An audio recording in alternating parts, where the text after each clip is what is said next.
Nasakote ng mga otoridad ang isang 59 anyos na lalaki na nakilala lamang sa alias na Jose sa isinagawang operasyon laban sa iligal na LPG refilling sa Block 8, Sitio Lumboy, Barangay Indahag, Cagayan de Oro City. Sa isinagawang operasyon ng Criminal Investigation and Detection Group o CIDG Cagayan de Oro City Field Unit.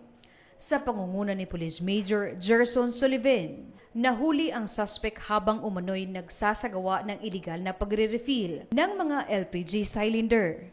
Tumulong din sa operasyon ang mga barangay tanod ng Barangay Indahag upang matiyak ang maayos na pagpapatupad ng operasyon.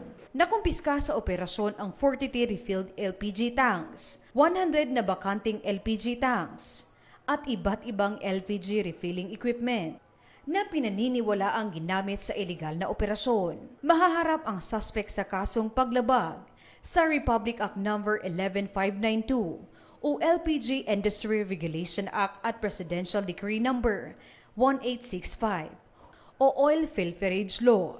Patuloy naman ang investigasyon ng mga otoridad upang matukoy kung may iba pang sangkot sa iligal na operasyon. Mula dito sa inyong higalang pulis, Regional Office 10 Public Information Office. Ako ang inyong PNN correspondent, Patrolwoman Jane Rose Bohol, alagad ng batas, tagataguyod ng Balitang Pulis.